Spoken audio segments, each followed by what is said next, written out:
Alrighty.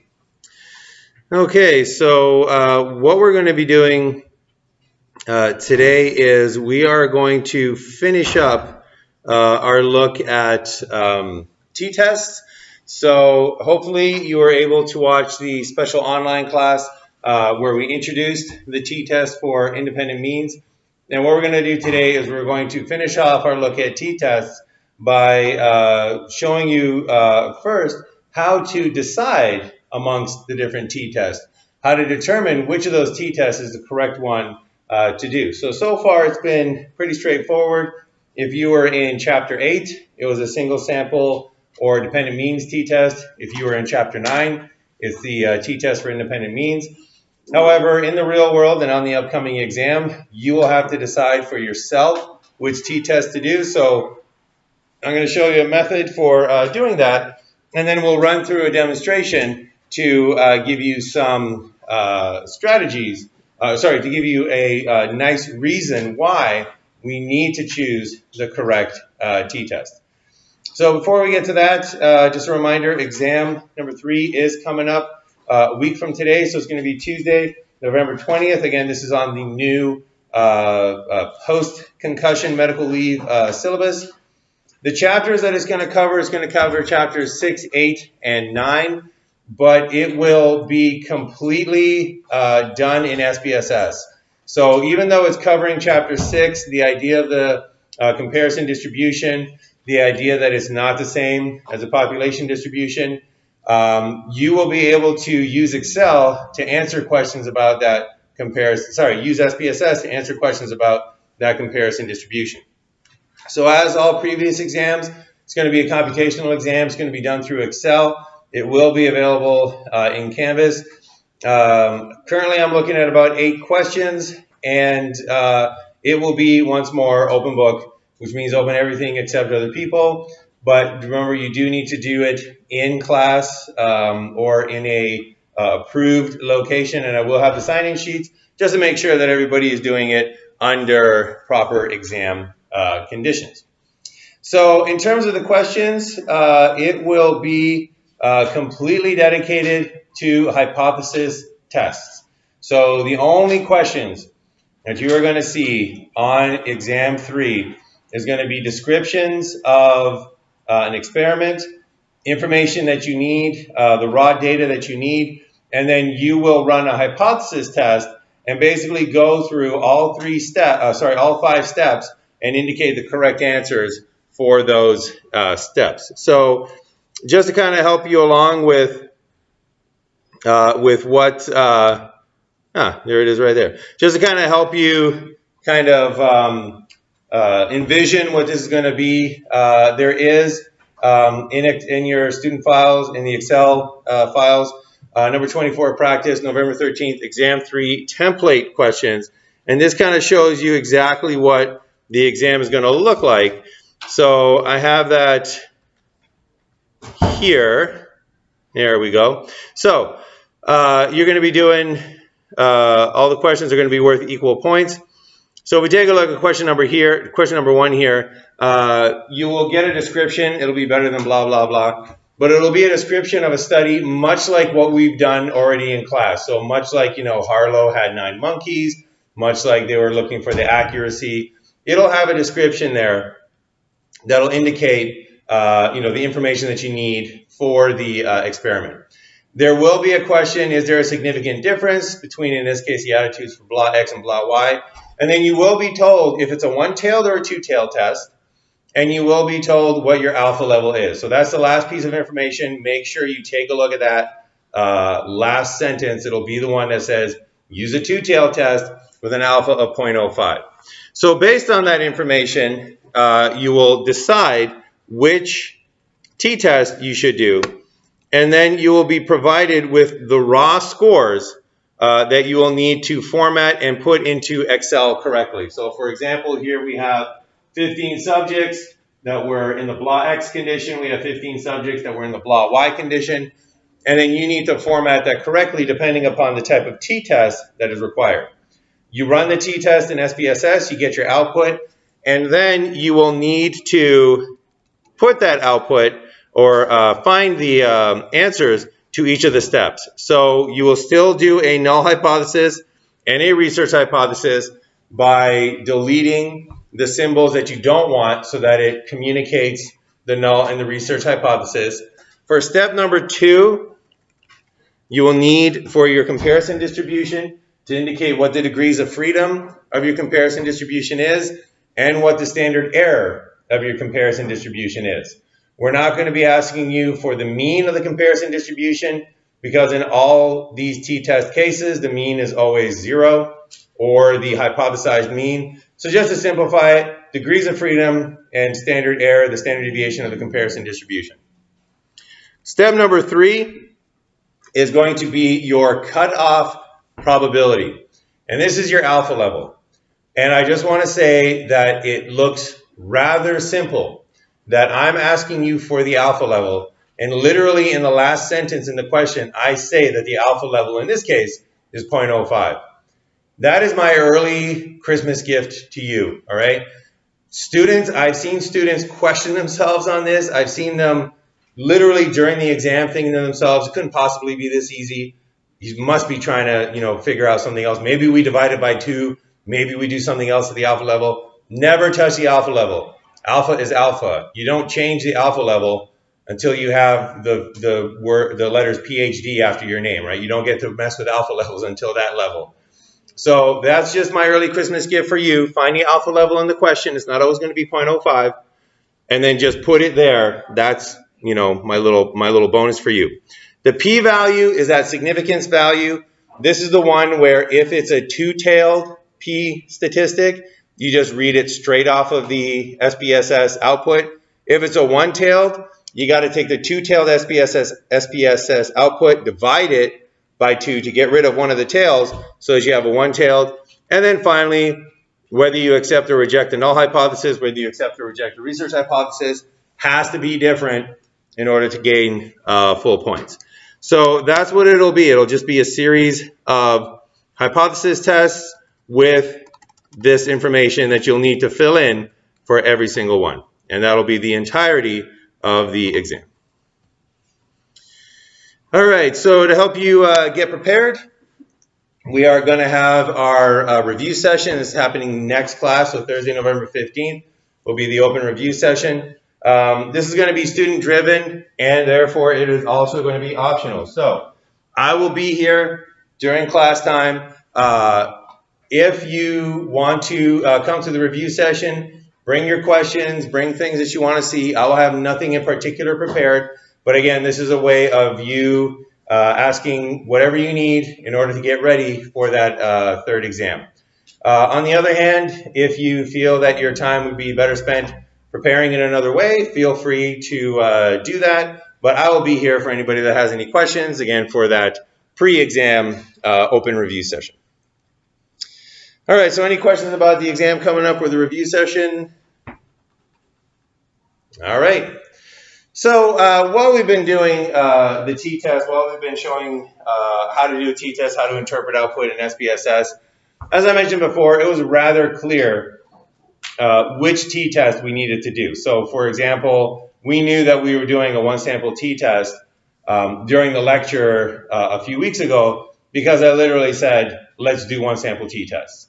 And when you were doing Chapter 8, Part 1, it was all about one-sample t-test. So you knew that was the test that you needed to do. For the timeout study, we had to do a dependent means t-test. So when we were looking at the effective accuracy, when adults were given a 10-second or a 5-second timeout, that required a dependent means t-test because of the nature of the experiment. And then finally, on the special online class, we took a look at the independent means t-test. And again, up until now, these were identified for you in terms of it's Chapter 9, it's independent means t-test. So when you were doing your homework, you knew that that was the t-test that was required.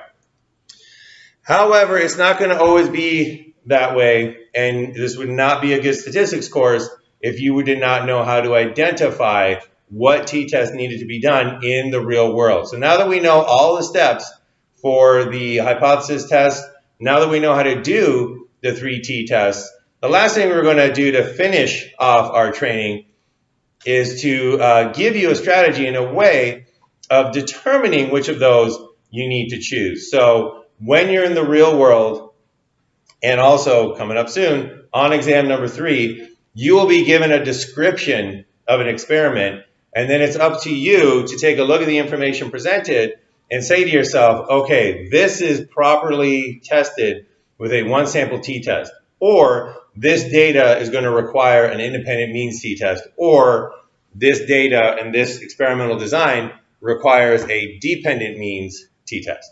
So that's what we're going to be covering today. How do we make that decision? And then I'll give you a demonstration of why it's so important to get that correct.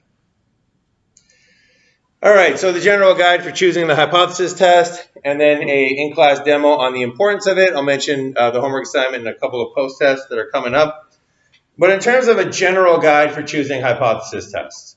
So this is going to start a little bit outside the scope of the course, but just to kind of give you a general strategy that you can use in this class and then later on when you're doing your advanced lab for choosing the correct hypothesis test. It always has to do with the design of the experiment. So there are some key criteria in any experimental design that will indicate which hypothesis test is the correct one to do.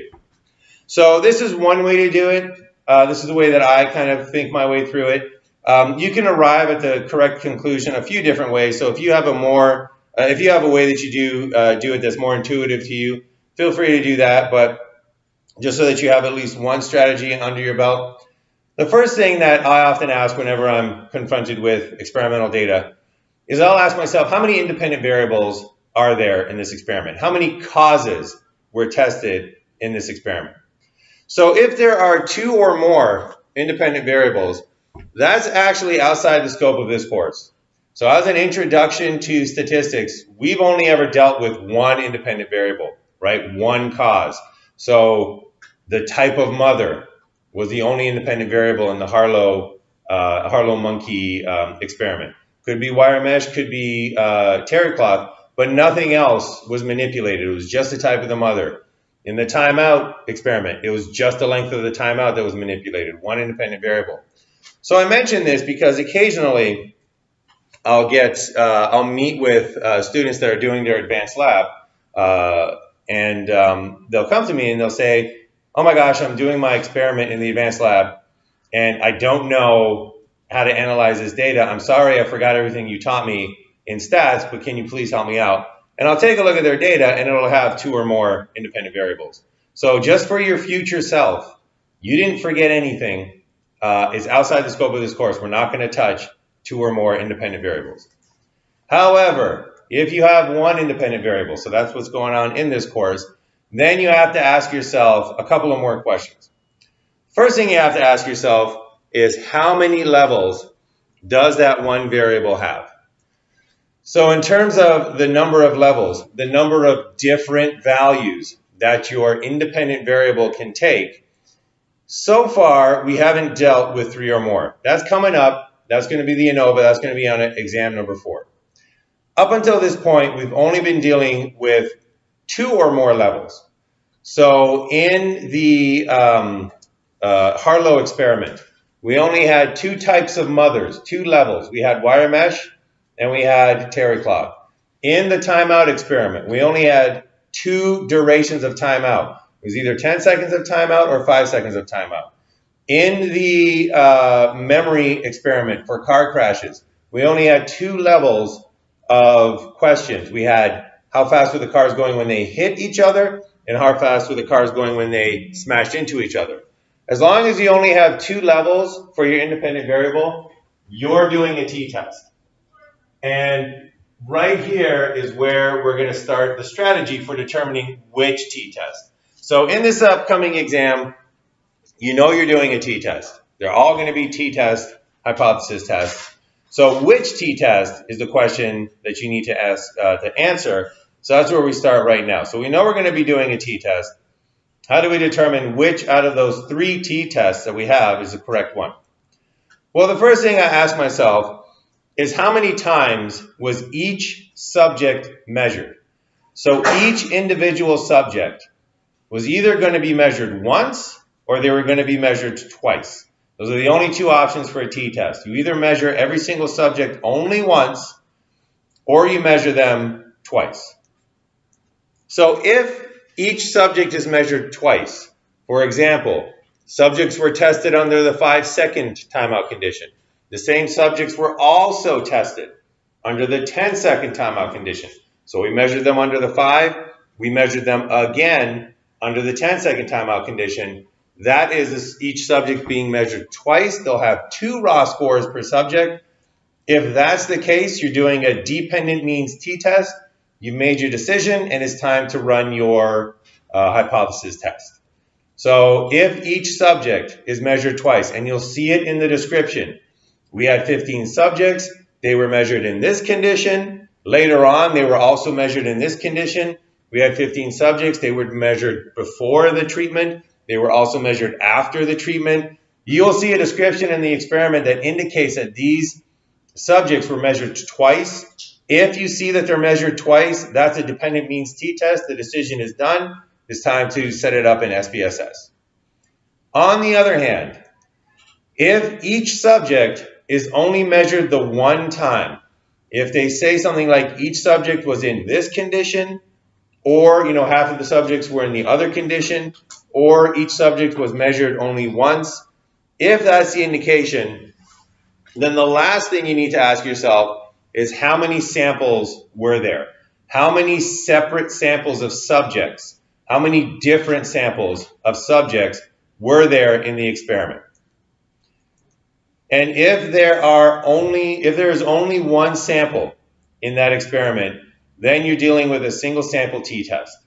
So Harlow's monkeys, they were all treated exactly the same. They were all in the same sample, and they were measured only once. For how long did they spend with the terry cloth mother? That's only one sample. That's a single sample t-test.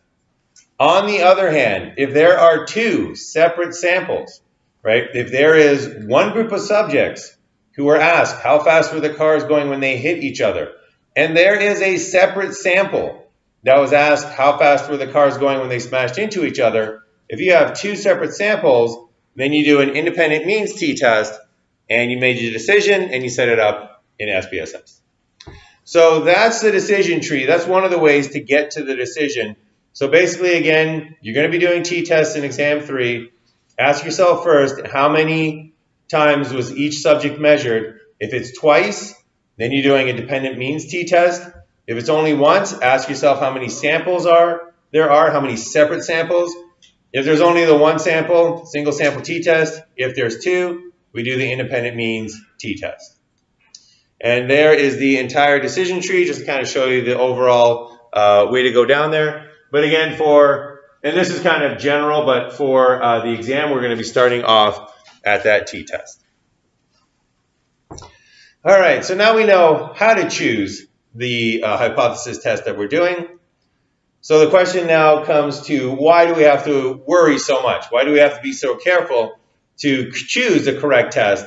And the reason is because we want to find out the truth of the matter. We want to find out if there truly is a difference between these 2 populations, if our treatment really does make a difference. And as we're going to see, if you choose the wrong test, you can completely reverse your decision on the null hypothesis. So if you take the same data and you do it with if you analyze it using one t-test, you might reject the null hypothesis. If you analyze it using another t-test, you might accept the null hypothesis. So the choice of t-test, you want to make sure it's the correct choice, because if you make the incorrect choice, you could completely reverse your decision. All right, so we're going to do a hypothesis test using a t-test with dependent and independent means. We're going to start off with this description here and decide which t-test to do. So I'll read the description. It says, people often forget names but believe they never forget a face. Is memory better for faces than for names? A researcher tests 34 subjects. Half of the subjects are asked to memorize a series of 30 faces. Later, they are tested with a recognition task for the faces. The other half of the subjects are asked to memorize a series of 30 names. Later, they are tested with a recognition task for the names. So in this case, we have every subject being measured only once. You were tested for recognition only one time. And we have two separate samples. We have one sample that had to memorize faces. We had another sample that memorized names. So this is an independent means t-test, and we're going to run and analyze it because that, in this case, is the correct one to analyze. So there we have our subjects, and subject number 1 in the face memory group scored a 69.1% accuracy. Subject number 5 in the face memory group scored a 76.8% accuracy. Subject number 17 got a perfect score, 100% accuracy on the face memory. And then an additional different set of 17 subjects in the name condition. That's a new subject number 1. It's not this guy. It's a different person. But they also scored a 69.1% for name memory. Second subject 17 in the name memory condition scored a 94.1. So we have 34 subjects split into two groups of 17. So does the data indicate a significant difference? Use a one-tail test with an alpha of 0.05. So we're wondering if memory for faces is better than names. That's directional, so we're going to use a one-tail test with an alpha of 0.05. All right, so let's go through our steps. So once again, these are the same 5 steps, regardless of which t-test you choose. So that's another reason why you need to make sure you choose the right one, because the steps will not identify it for you. The 5 steps do not change depending upon your choice of t-test. So step number 1, restate the question as a research hypothesis and a null hypothesis about the population. We want to know, do people have better memory for faces than for names? So the research hypothesis is that they do have better memory for faces. So the research hypothesis is memory is better for faces, and we write that as the population mean for remembering faces is greater than the population mean for remembering names. So this is memory is better for faces. Your accuracy, the average accuracy for the population is higher for faces than it is for names. Always do the research hypothesis first. When you're doing a one-tailed, it's the easier one to do because that's the question they're after. Is memory better for faces? Is the mean memory for faces higher than the mean memory for names? Once you get that done, the null hypothesis is just the complete opposite. So memory is better for faces is the research hypothesis. Memory is not better for faces is the null hypothesis. And that includes that the memory for faces is less than or equal to the memory for names. So we've covered all 3 possibilities. Faces is better, faces is equal, faces is worse than names.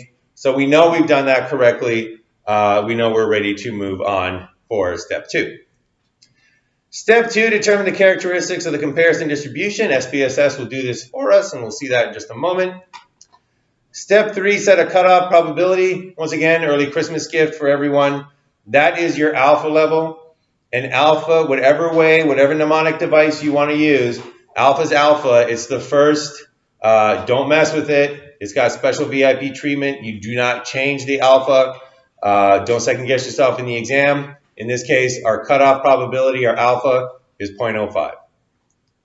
Step number 4, determine your sample score on the comparison distribution. We're changing that to determine your sample's probability on the comparison distribution. That's your p-value, and SPSS will do that for us as well. And then finally, step 5, we have to make our decision. So let's do steps 2 to 4. So again, if you haven't already, open up SPSS. The data can be found in file 24, practice November 13th, chapter 9. And we'll begin. So again, the data you're looking for is this data right here. And we need to, oops, zoom to selection. That's not much better. All right, so we need to enter in this data into SPSS. That's not it.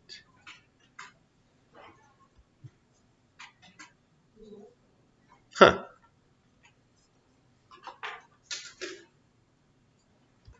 Look at me telling everybody to open SPSS. I thought I already did. All right.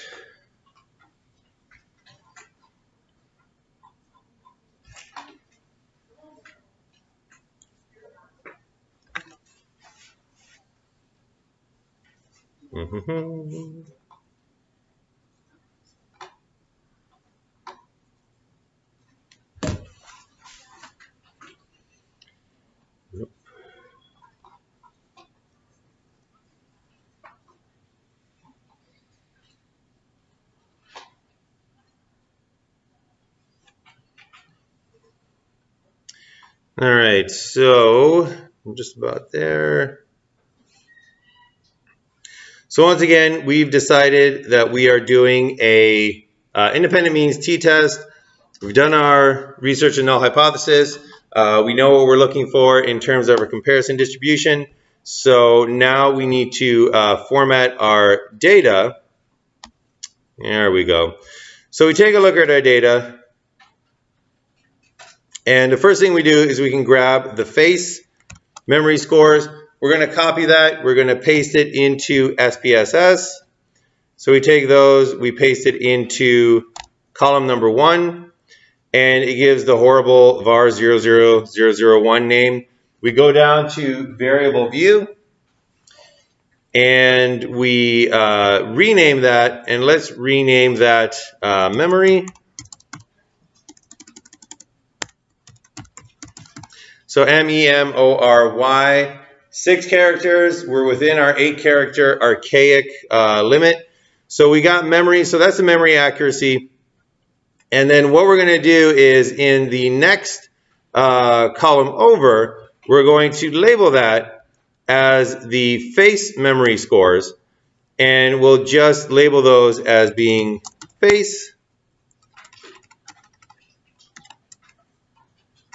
And we fill those in. And once again, as with the previous one, we have var 00002, and that's a horrible name. So we are going to call this, let's call it type. So type of memory, is it face memory or is it name memory? So we have our column of memory scores for the people in the face condition. We have our column of scores, column of labels to let SPSS know that that's in the face condition. So the next thing we need to do is we need to figure out where does our name scores, where do they go in SPSS? So once again, there's 2 possible places to put them. One would be into, well, one is correct, one is incorrect. The incorrect one is to put it in column 3, because this violates the rule that each row in SPSS is for a single subject only. So every single subject gets a row, and every single subject only gets 1 row. So we have 17 subjects that are in the face condition. We then have an additional 17 subjects that are in the name condition. They need to get their own rows, and the only way to do that is to paste the data into column 1, row 18. So that's the correct place to put it.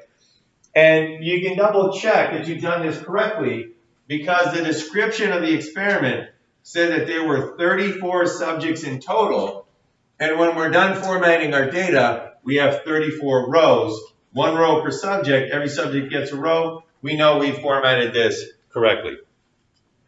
Next thing we need to do is we need to tell SPSS what is that group called. So we can just call this the name group and fill that all the way down. And now we have our data properly formatted for an independent means t-test for people in the face group and people in the name group. All right, does everybody have that? Oh, so that little move, if you write in the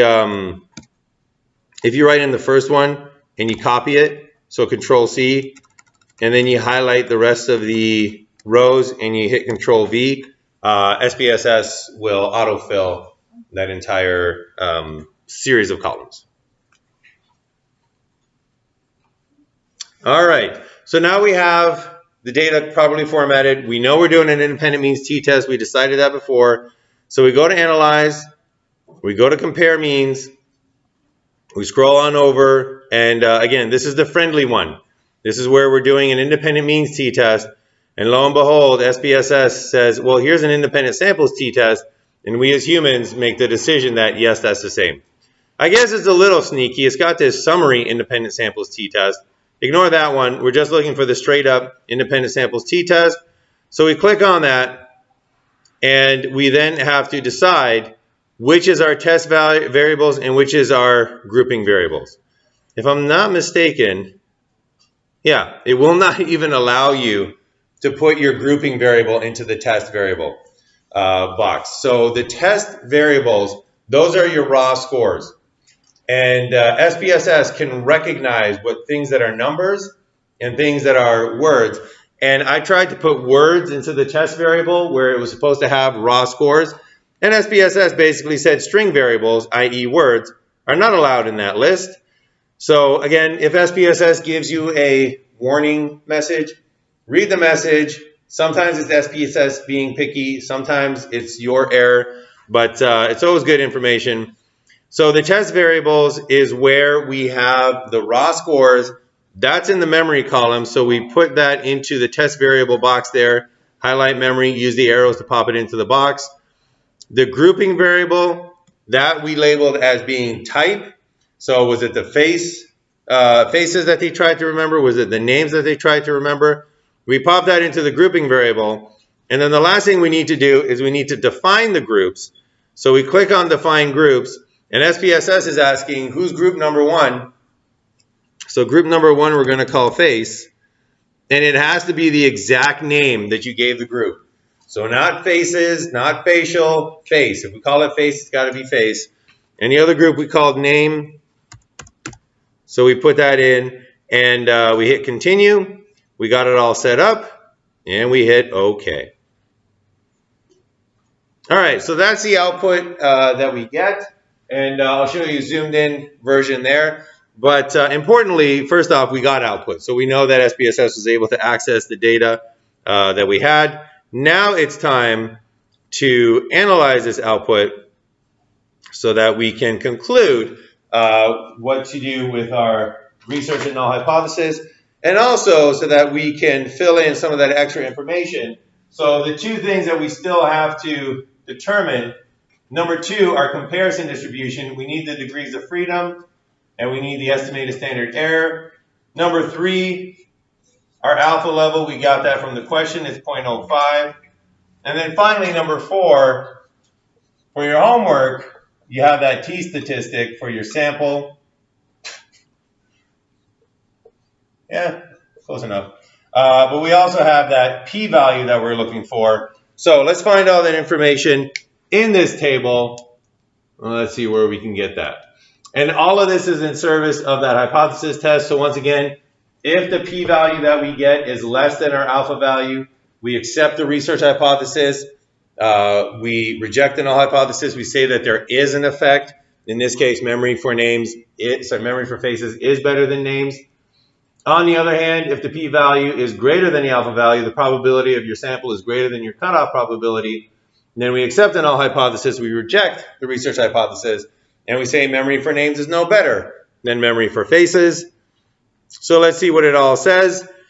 First thing we do is we check to make sure that we entered in our data correctly. So when you're using shortcuts, when you're doing this, especially under a pressure situation like an exam, you want to take those few seconds just to make sure that you entered it in correctly. So for example, SPSS is telling us that it has 17 scores in the face condition, and it's got 17 scores in the name condition, and that's exactly what we want. We had 17 subjects in each sample, so we know that we've entered that in correctly.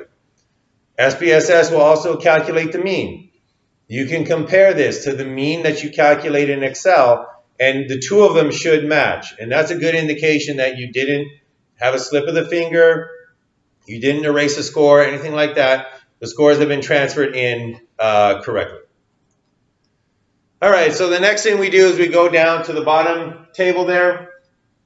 And remember that we're only looking at that first row. So there's 2 rows to the table. We're only looking at the equal variances assumed. Again, equal variances not assumed. You can check that out in grad school. But for this intro to stats, we're going for the equal variances assumed. So the first thing we need is our degrees of freedom. It is right there. This study has 32 degrees of freedom. So for our comparison distribution, we're dealing with a t-distribution that has 32 degrees of freedom. Next thing we want is we want the estimated standard error. So for this one, make sure you know where to look because we got standard errors up here. We got standard error down here. In our case, we want the standard error that's down here. So the estimated standard error is 3.034. That is the standard deviation of our comparison distribution. There's the information that we needed for our comparison distribution. Our alpha level 0.05, that was given to us in the question. If you need, for example, in your homework, to find the critical t-value, use your alpha level and the degrees of freedom for your t-test and look up the corresponding cutoff values in the t-distribution table. But again, here we're shifting to analyzing probabilities. So now we need to find the t-statistic. So based on that mean difference between the memory for faces and the memories for names, where t-statistic equals 0.874. So that's 0.874. So once again, in your homework, that's where you can find the t-statistic for your sample difference. However, we're interested in the probabilities. So we need to find the p-value. We see that, where to go? We see that the significance, there's 2 of them. There's one over here, and there's one over here. An easy way to remember this is that we want the one that says two-tailed. That's the column we're looking for. So don't get fooled by this. Don't get fooled by Levine and his test for equality of variances. That's not what we're looking for. We're looking for this significance right there. And for the two-tailed, it's 0.388. So if we were doing a two-tailed test, we'd be done right there. However, we are not doing a two-tailed test. We're doing a one-tailed test. So this is the probability for two tails. This is the probability of our sample for two tails. So SPSS has literally said, if you were doing a two-tailed test, the probability of getting a sample as weird as you did would be 38.8% in the two tails. So 38.8% in that tail and that tail together. That's what SPSS gives you, and it says, hey, if you're doing a two-tail test, that's the probability in your tails. Well, you thank SPSS for doing all the heavy lifting, but you tell SPSS, I'm doing a one-tail test. So if two tails is 38.8%, then just the one tail, just the one that we're interested in, is going to be that divided by 2, which is going to be 19.4%. All right, so we need to divide this by 2, and that ends up with 0.194. That is the probability of our sample because it's a one-tailed t-test. So no way to tell SPSS to do that. So it's going to do two-tailed for you.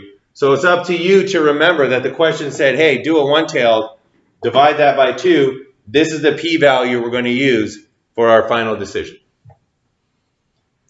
Alrighty, so if the p-value is less than alpha, 0.194 is not less than 0.05. So we will not be accepting the research hypothesis. We will not be rejecting the null hypothesis. On the other hand, if your p-value is greater than alpha, this p-value is greater than 0.05. So we're going to accept the null hypothesis, and we're going to reject the research hypothesis. That's the decision we're making. So once again, we took our p-value, our significance, two-tailed. We divided it by 2. We got 0.194. That is greater than 0.05, which is our alpha level. So we accept the null hypothesis, and we conclude that contrary to popular belief, people are not better at remembering faces than they are at remembering names. That's what this data concludes. That's what we conclude after this analysis of this independent means t-test. All right, any questions on that? All right, so let's now take a look, though, at the same data, but now doing it with a dependent means t-test. So let's say that your research assistant runs into your office and says, oh my goodness, I'm sorry, I'm very sorry, I made a mistake. I switched up the descriptions. The data that I gave you was not from an independent means t-test. The data that I gave you is from this experiment that we did. So let me read you this one. Same topic. People often forget names but believe they never forget a face. Is memory better for faces than for names? A researcher tests 17 subjects. The subjects were asked to memorize a series of 30 faces. Later, they are tested with a Later, they are tested with a recognition task for the faces. The same subjects are also asked to memorize a series of 30 names. Later, they are tested with a recognition test for the names. So we have one group of subjects. We got 17 subjects. They are measured once. They're tested once for names. They are tested a second time for faces. They're tested twice. That's a dependent means t-test because the same subjects are measured twice. In this case, once for names, once for faces. So those are the scores. Notice the exact same scores, except this time, subject number 1 in the face memory condition is the same person as subject number 1 in the name memory condition.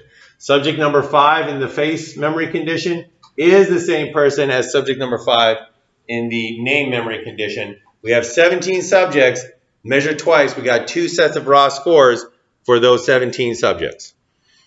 Do the data indicate a significant difference? We're going to use a one-tailed test with an alpha of 0.05. So everything is the same, except we have 17 subjects instead of 34. We have them measured twice, so it's a dependent means t-test. So luckily, we're not going to have to change everything. So one thing that stays the same is the research hypothesis and the null hypothesis. We're still asking the same question. It's still a one-tailed test. We still want to know, do people have better memory for faces than for names?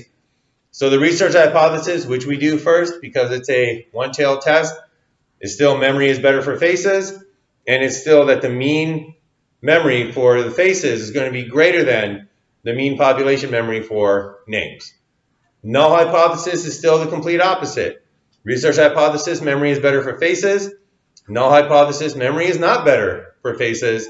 The mean memory for the faces is going to be less than or equal to the mean memory for the names. That's exactly the same as we saw before. For the characteristics of the comparison distribution, SPSS will do this for us once again. For the cutoff probability, once again, it's your early Christmas present. So for this cutoff probability, it's still an alpha of 0.05. That still goes into step 3 there. And then for step 4, determine your sample score on the comparison distribution. We're still going to determine our probability on the comparison distribution. And that's our p-value, and SPSS will do that mostly for you. Again, we have to divide by 2 if it's a one-tailed test. All right, back to SPSS, back to the data that we had before. And what we're going to do now is I'm going to close this output so that we don't get confused in terms of which one we're looking at. And also what I'm going to do is I'm going to get rid of this data here because I don't want to choose the wrong data. So what you can do whenever you want to get rid of a column in SPSS, if you just highlight the name of the column or just tap on the name of the column and then hit delete, it'll get rid of that entire column. This is usually my go-to move if SPSS does not identify my variables correctly. So if SPSS, for example, thought that this was a string variable, right? So if it thought that it was a string variable and it was causing me all sorts of problems when I was trying to do my hypothesis test, what I would do is I would just go here, click on it, delete it, and then re-paste it in to be careful that I only pasted numbers. All right, so anyways, this is as if we're starting from scratch. So we go back to our memory data, and we take our face memory, and we copy it.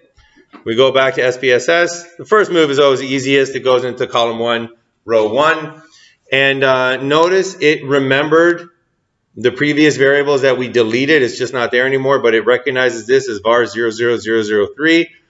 And let's go here, and we're going to change that to face. If you want to stretch it a bit, we could go face mem. That's still under the 8-character recommended limit. So we'll call it face mem for face memory. Next question, we have another set of data. We have the name memory scores, the exact same subjects. So the same 17 subjects that did the face memory scores, these are new scores for them. These are a new measure for them. So we have to put them into the same rows as we did the previous data. Because remember, each subject, regardless of how often they're measured, only gets one row. So subject number 1 has to have both scores in row number 1. Subject number 10 has to have both of their scores in row number 10. And the only way to do that is to paste this data into column 2, row 1. So basically paste it right next to the previous data and go back to variable view. And we're going to name this name mem for name memory. And we have this in SPSS now properly formatted. So again, you can double check. We have 17 subjects in this experiment. And we take a look at SPSS, and we got 17 rows worth of data. That gives us confidence that we have formatted this in the correct way. So we have this in the correct locations. We go to Analyze. We go to Compare Means.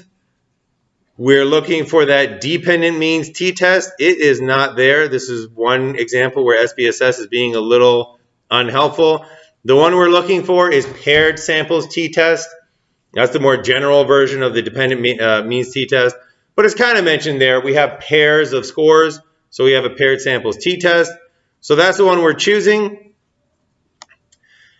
And if I remember correctly, it goes variable 2 minus variable 1. And if we want to show that names have better memory than faces, names should be the higher score. So I am going to put face memory as variable 1. I'm going to click on name memory, put that as variable 2. And again, if I got these wrong, if I got these in the wrong order, I can always just come here and switch them around. Let me expand this a little bit so you can see that. But in this case, I'm going to put name memory as variable 2, face memory is variable 1. Because if name memory is better, name minus face should be a positive number. Those are basically easier to deal with. All right, without beating a dead horse on that too much, we have this set up for our paired samples t-test, our dependent means t-test. We got our 2 scores in variable 1, variable 2. We hit OK.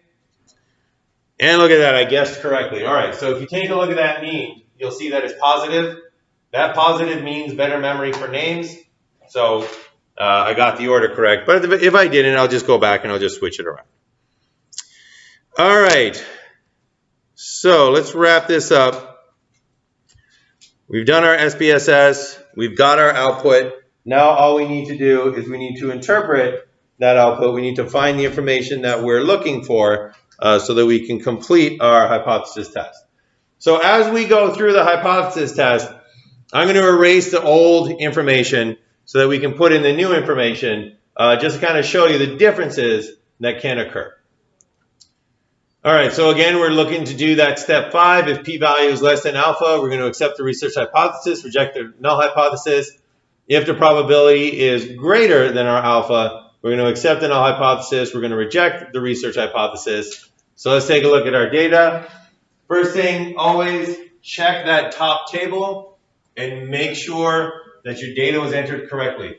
So SPSS is telling us that it has a mean of 84 for the face condition, 84.5.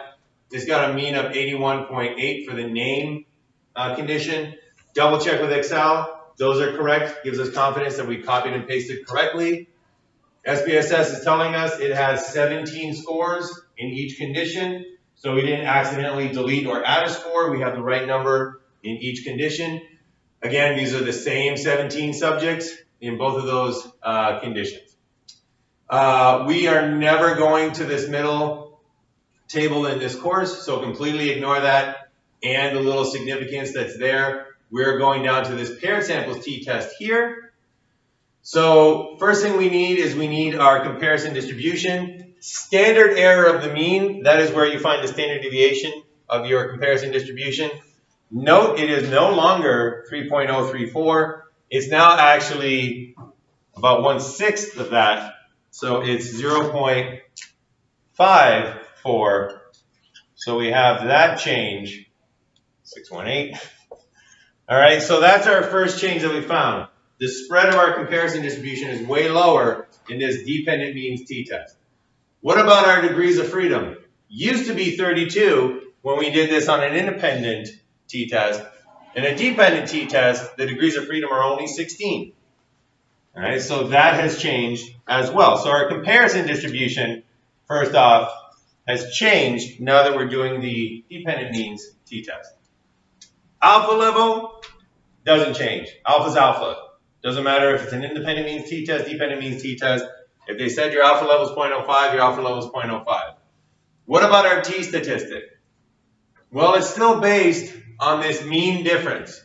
So notice that the mean difference hasn't changed, right? The mean difference between the two groups hasn't changed. It's still 2.65% better for faces. But what about our t-statistic? It used to be, or it was in the previous t-test, 0.874. Now it's 4.857. So a big increase in our t-statistic, all the way up to 4.857.